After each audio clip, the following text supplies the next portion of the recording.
ایک دفعہ ایک آدمی نے میرے اوپر بڑی چڑھائی کی، تم تبلیغ والے منافق ہو، کہتے کچھ ہو کرتے کچھ ہو، تمہارے قول اور فعل میں بہت فرق ہے، بہت۔ جب ان کا غصہ اتر گیا تو میں نے ان سے کہا بھائی 100 نمبر تو اللہ نے بھی نہیں مانگے، آپ کیوں مانگتے ہو؟ اللہ نے کہا ہے فمن ثقلت موازینہ، جس کی نیکیاں بڑھ جائیں گی گناہ تھوڑے ہوں گے تو پاس کر دوں گا۔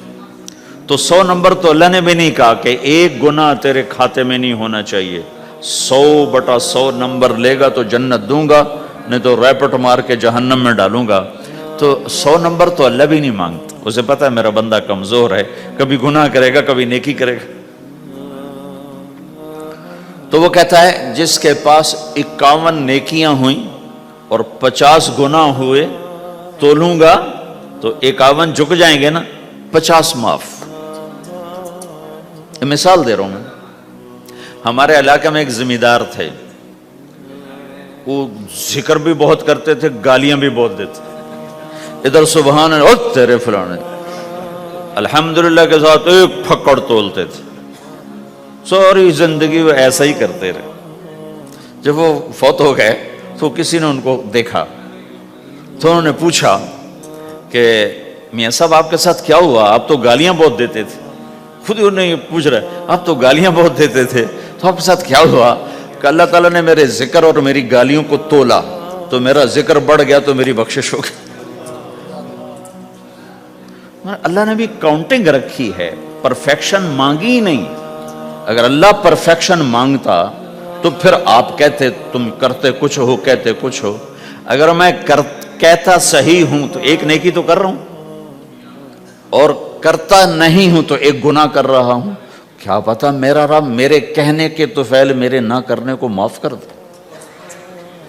بس ایک صورت میں ہے کام خطرناک کہ اگر میں اس کہنے سننے کو اپنی دنیا بنانے کا ذریعہ بنا لوں پھر خطرناک ہے۔ أَتَأْمُرُونَ النَّاسَ بِالْبِرِّ وَتَنْسَوْنَ أَنفُسَكُمْ وَأَنْتُمْ تُتْلُونَ الْكِتَابَ، وہ یہ آیت ہے۔ لیکن اگر میرے اندر اخلاص ہے تو پھر میں انسان ہوں، کبھی اچھا کروں گا کبھی برا کروں گا، لیکن میرے ذمہ صدا لگانا ہے۔ تو بھائیو اس تبلیغ کے کام کو کرتے رہنا، کرتے رہنا، اس سے ایمان بنتا ہے، ایمان سے دین وجود میں آتا ہے۔ دین کے 2 حصے ہیں، ایک عبادات ہے جس میں نماز سب سے اہم ہے، پھیری پہ ہو گھر پہ ہو نماز نہ چھوڑو۔ رمضان کے روزے ہیں، اللہ پھر رزق زیادہ دے دے، حج کرو، زکوٰۃ دو، لیکن عبادات بڑی محدود ہیں اور اس میں کثرت اللہ نے مطالبہ بھی نہیں کیا، بلکہ اللہ تعالیٰ نے اس میں اعتدال ہی کو پسند فرمایا ہے۔ اللہ تعالیٰ نے ہمارے نبی لمبی لمبی نمازیں پڑھتے تھے تو اللہ تعالیٰ نے روک دیا کہ ما انزلنا علیک القرآن لتشقی، میرے نبی میں نے تمہیں قرآن اس لیے نہیں دیا کہ تو لمبی لمبی نمازیں پڑھ کے تھکتا رہے، درمیان نہ چل، درمیان نہ چل۔ اللہ کے نبی نے تبلیغ میں زیادہ زور دکھایا تو اللہ نے اس پر بھی کہا فلا تذهب نفسك عليهم حسرات، اتنا غم نہ کیا کر کے تو خود ہی ہلاک ہو جائے، نہیں ایسا نہ کر۔ تو عبادات محدود ہیں اور اس میں اعتدال مطلوب ہے۔ سارا دن مصلی پہ بیٹھنا یہ اللہ نہیں دیکھنا چاہتا، اللہ یہ دیکھنا چاہتا ہے کہ تو باہر جاتا کہ میں دیکھوں کہ اب تو کیا کرتا ہے۔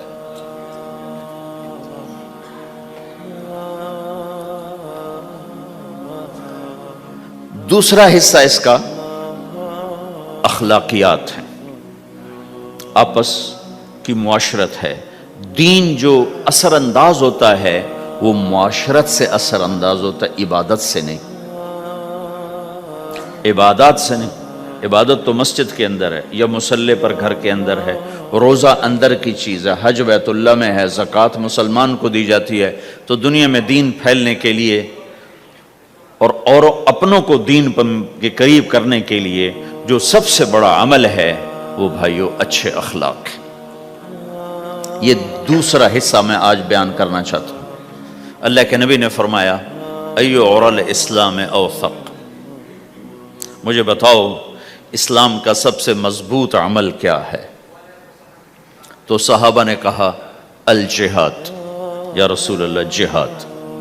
اسلام کا سب سے مضبوط عمل کیا ہے؟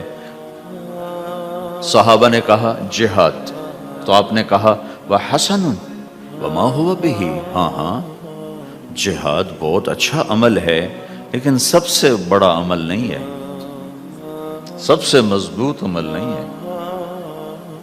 ان کا جی الصلاۃ، نماز، تو ہم نے کہا ہاں وحسنۃ وما هي بها، نماز بھی بہت اچھی چیز ہے لیکن وہ نہیں جو میں پوچھ رہا ہوں، سب سے اعلیٰ، سب سے اوپر، سب سے مضبوط نہیں۔ تو انہوں نے کہا جی الحج، حج، تو آپ نے کہا حج بھی بہت اچھا عمل ہے لیکن وہ نہیں جو میں نے پوچھا ہے۔ پھر صحابہ نے کہا جی روزہ، آپ کا روزہ بھی بہت اچھا ہے لیکن وہ نہیں جو میں نے پوچھا ہے۔ تو پھر صحابہ نے کہا یا رسول اللہ پھر آپ ہی بتائیں، ہمیں تو نہیں پتا۔ تو ہمارے نبی عبادات سے اوپر لا رہے ہیں، اپنے ساتھیوں کو عبادات پہ قائم کر دیا۔ ہر آدمی نمازی بن چکا ہے، ہر آدمی روزے دار بن چکا ہے، ہر آدمی مالدار زکوٰۃ دینے والا بن چکا ہے، اور ہر آدمی حج کا جذبہ پیدا کر چکا ہے۔ اب آپ ان کو اخلاق پہ لانا چاہتے ہیں، چونکہ اسلام کی تکمیل اخلاق سے ہے۔ اسلام کو تشبیہ دی گئی ہے گھر کے ساتھ، بنی الاسلام علی خمس، تو بنیا کا لفظ عمارت پر بولا جاتا ہے۔ تو اسلام کی بنیاد میں ہے کلمہ، نماز، روزہ، حج، زکوٰۃ۔ اگر اس مسجد کی بنیادیں بھر دی جائیں تو اس کو مسجد تو نہیں کہیں گے نا، ہاں جی بنیادیں ڈال دی ہیں، چھت ڈالنی ہے، جب چھت پڑے گی تو پھر یہ مسجد کہلائے گی۔ تو اسلام کی بنیاد قائم ہو چکی تھی، اب آپ چھت ڈالنا چاہتے تھے۔ چھت کیا ہے؟ وہ اچھے اخلاق ہیں، تو اب آپ ان کو اوپر لا رہے ہیں، اوپر لا رہے ہیں۔ تو آپ نے جب پوچھا تو انہوں نے وہی کہا جو انہوں نے ابھی سیکھا تھا، نماز، روزہ، جہاد، حج، لیکن آپ نے سب کی نفی کر دی، نہیں یہ بھی نہیں، یہ بھی نہیں، یہ بھی نہیں، یہ بھی نہیں۔ کہا اچھا یا رسول اللہ آپ بتائیں، تو آپ نے فرمایا ان اوثق عر الاسلام الحب للہ والبغض للہ، اسلام کا سب سے مضبوط عمل وہ آپس میں اللہ کے لیے محبت کرنا ہے۔ اسلام کا سب سے مضبوط عمل وہ آپس میں اللہ کے لیے محبت کرنا ہے۔ اسلام کا سب سے مضبوط عمل وہ محبت ہے، اللہ کے لیے بغض ہے، اللہ کے لیے محبت ہے، یہ اسلام کا سب سے مضبوط عمل ہے۔ تو بھائیو، یہ چھوٹا سا معاشرہ اسلامی بن جائے، اس کے لیے بنیاد میں نے پہلے بتا دی، اب چھت بتا رہا ہوں، وہ ہیں اچھے اخلاق۔ اللہ تعالیٰ نے جب ہمارے نبی نے نماز لمبی پڑھی تو اللہ نے کہا درمیانی پڑھو، میں نے ابھی بتایا۔ تبلیغ میں دکھ زیادہ جھیلا تو اللہ نے کہا درمیانہ چلو۔ لیکن جب اللہ کے نبی نے اخلاق بلند کیے، اخلاق، تو اس پر بھی اللہ تعالیٰ فرماتا میرے نبی ذرا اتنا نرم نہ ہو، تھوڑا سا سختی دکھا، آنکھیں دکھا، تھوڑا شوں شاں کر ہیں۔ تو میرے رب نے کیا کہا؟ واہ،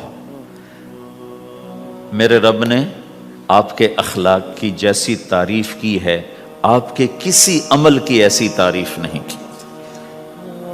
نماز کو کہا معتدل، اعتدال، دعوت کو کہا اعتدال، اور اخلاق کو کیا کہا؟ انک لعلی خلق عظیم۔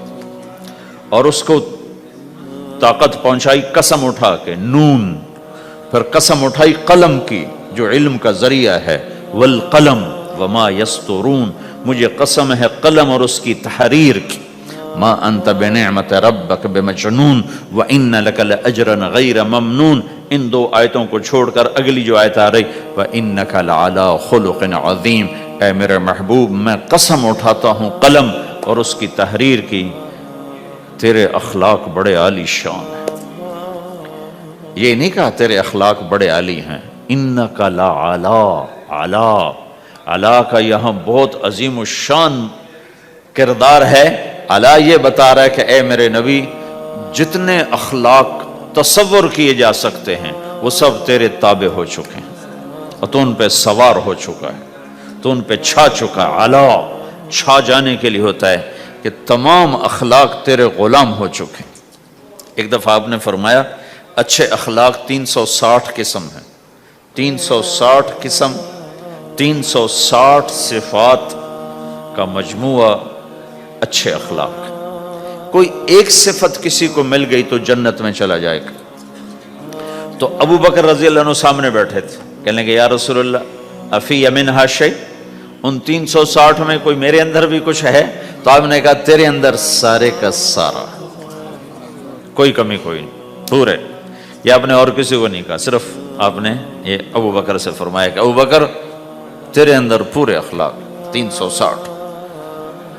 تو بھائیو, آپس کی محبت اور اچھے اخلاق یہ اسلام کا سب سے چوٹی کا سبق ہے, سب سے اعلیٰ درجے کا سبق.